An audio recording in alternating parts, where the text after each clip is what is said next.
व्यक्ति के जीवन में धर्म का एक अलग ही महत्व है।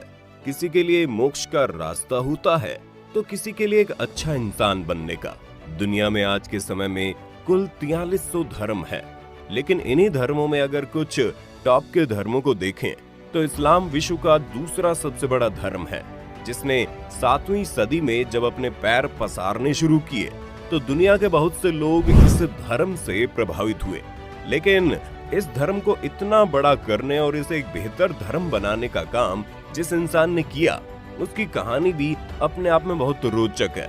आज के वीडियो में हम आपको उसी मोहम्मद साहब के बारे में बताने जा रहे हैं। मोहम्मद पैगंबर का जन्म अरब देश के मक्का शहर में इस्लामिक महीने रबी उल अव्वल के दौरान 22 अप्रैल 571 ईस्वी में हुआ था। उनके पिता का नाम अब्दुल्ला और माता का नाम आमीना था। पैगंबर मोहम्मद अरब के मशहूर कुरैश खानदान में पैदा हुए थे। मोहम्मद साहब अपने दादा अब्दुल मुतलिब के बेहद करीब थे।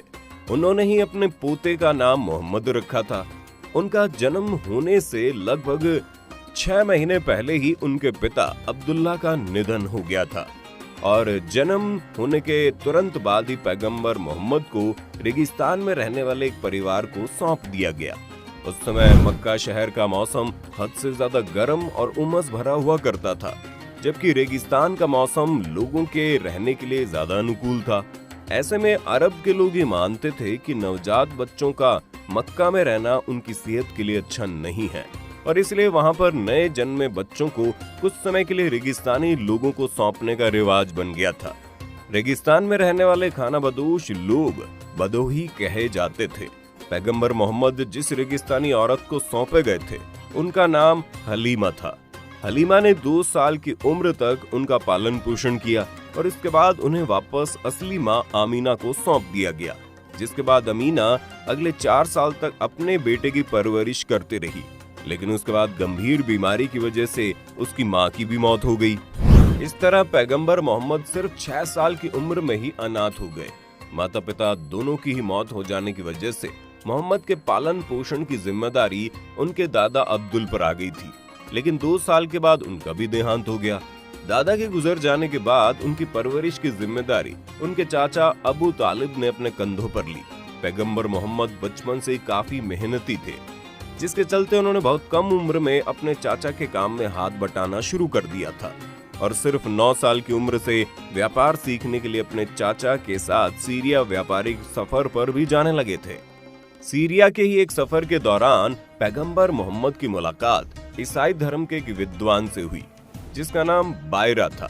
उस विद्वान ने भविष्यवाणी करते हुए उनके चाचा से ये कहा था कि ये लड़का आगे जाकर बहुत महान काम करेगा। जिस वक्त ये भविष्यवाणी हुई थी उस समय पैगंबर मोहम्मद की उम्र सिर्फ 12 साल थी। बताया जाता है कि उस जमाने में अरब के लोग अपने फरीबी के लिए मशहूर हुआ करते थे, लेकिन इसके उलट पैगंबर मोहम्मद शुरुआत से ही बेहद ईमानदार और सच बोलने वाला इंसान थे। वो शुरू से ही कम बोला करते थे, लेकिन जब भी बोलते उनके मुंह में सच ही निकलता था। सीरिया के लोग उनके स्वभाव को देखकर हैरान रह जाते, क्योंकि उस समय अरब में ऐसे किसी इंसान का होना कोई आम बात नहीं थी। उनके इसी स्वभाव के कारण लोगों ने उन्हें अल अमीन और अल सादिक नामों से पुकारना शुरू कर दिया, जिनका मतलब है भरोसेमंद और सच्चा। मोहम्मद पैगंबर अपने स्वभाव के कारण मक्का में इतने प्रसिद्ध हुए कि एक महिला ने उन्हें शादी करने का प्रस्ताव भी भेज दिया। इस महिला का नाम खदीजा था। वो 40 साल की एक विधवा औरत थी और इस समय पैगंबर मोहम्मद की उम्र 25 साल की थी और ये पहली बार था कि उन्हें किसी ने शादी का प्रस्ताव भेजा था।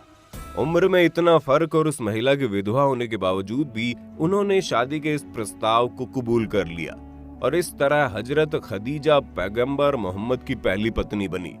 मोहम्मद पैगंबर और खदीजा के कुल 6 बच्चे हुए, जिसमें 4 बेटियां और 2 बेटे थे। उनके दोनों बेटे 3 साल तक जिंदा रह पाए, जब तक उनकी उम्र 23 से 30 साल के बीच रही थी। पैगंबर मोहम्मद ने अपने पूरे जीवन में कुल 13 शादियां की थी, लेकिन उन्हें बच्चे अपनी 2 पत्नियों से ही हासिल हुए। पैगंबर मोहम्मद के व्यक्तित्व में ऐसी बातें थी जो उन्हें अरब के दूसरे लोगों से अलग बनाती थी।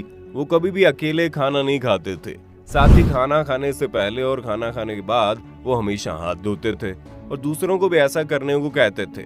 अब आप सोच रहे होंगे इसमें क्या अलग है। तो उस समय मक्का के लोग इतने सभ्य नहीं थे कि वो खाने से पहले हाथ धोएं। यहाँ तक कि पानी की कमी के कारण वहां पर लोग महीनों तक नहाते ही नहीं थे, तो हाथ धोना तो बड़ी दूर की बात है। इन लोगों के लिए चोरी व डकैती करना, शराब पीना, महिलाओं से गलत व्यवहार करना और मासूम लोगों की जान लेना बिल्कुल आम बात थी। और जुल्म का आलम यह था कि ये सिर्फ अपनी तलवार की धार जांचने के लिए मासूम लोगों की गर्दन काट देते थे। लोगों में पहले इस बुराई को देखकर पैगंबर मोहम्मद बहुत दुखी होते थे, और ये सब देखकर जब उनका मन परेशान हो जाता तो वो कुछ समय के लिए हीरा नाम की गुफा में चले जाते ताकि उनके मन को शांति मिल सके। इस्लामी परंपराओं में माना जाता है कि साल 610 ईस्वी के दौरान पैगंबर मोहम्मद इस गुफा में गए तो जन्नत के दूत जिब्रील उनसे रूबरू हुए। जिब्रील ने उन्हें कुरान की कुछ आयतें पढ़कर सुनाई और कहा उनके पीछे पीछे इन शब्दों को याद करें। इसके बाद मोहम्मद पैगंबर ने जिब्रील के साथ साथ आयतें पढ़ी ही। इसके बाद जिब्रील ने मोहम्मद से कहा कि जाओ और लोगों को कुरान की शिक्षा दो, क्योंकि अल्लाह ने तुम्हें अपना आखिरी नबी चुना है। जिसे अगर आसान भाषा में समझें तो जिब्रील ने पैगंबर मोहम्मद से कहा कि अल्लाह ने तुम्हें अपना लास्ट मैसेंजर गॉड चुना है। उस समय जब उनकी उम्र 40 साल थी। इसके बाद मोहम्मद पैगंबर खुद को नबी चुने जाने की बात सुनकर काफी परेशान और बेचैन हो गए थे। उन्होंने घर वापस आकर जब अपनी इस परेशानी के बारे में बताया तो उनकी पत्नी खदीजा और उनके चचेरे भाई ने उन्हें समझाया कि उन्हें परेशान नहीं होना चाहिए। अगर अल्लाह ने खुद उन्हें चुना है तो उन्हें अल्लाह की बात मानकर इस्लाम को आगे बढ़ाने का काम करना चाहिए। लेकिन उन्हें ये चिंता भी थी कि अरब के दुष्ट लोग उनके नबी होने की बात को किस तरह कबूल करेंगे। सबसे पहले उनकी पत्नी हजरत खदीजा ने उन्हें अपना पैगंबर नबी होने का कबूल किया। इसके बाद इनके करीबी दोस्त और उनकी गोद लिए बेटे ने उन्हें अपना पैगंबर कबूल किया। 3 साल तक ये इसी तरह लोगों को कुरान और इस्लाम सिखाते रहे और उन्होंने 613 ईस्वी में पहली बार आम लोगों को कुरान की शिक्षाएं देना शुरू किया। शुरुआत में ज्यादातर लोगों ने उनकी शिक्षाओं का विरोध करते हुए मजाक बनाया, लेकिन धीरे धीरे लोगों को उनकी बातें समझ आने लगी और बहुत से लोग उनसे जुड़ना शुरू हो गए। जिब्रील अल्लाह का जो संदेश लाता है उसे पैगंबर कुरान के द्वारा लोगों तक पहुंचाते थे। 610 ईस्वी से अगले 23 साल तक जिब्रील ये संदेश पैगंबर तक पहुंचाता रहा, जिसका मतलब ये था कि मोहम्मद पैगंबर ने जो कुछ कुरान लिखा था वो सारे संदेश जिब्रील के द्वारा अल्लाह भेजते थे। और इसी तरह पैगंबर लगातार अल्लाह का संदेश लोगों तक पहुंचाते रहे।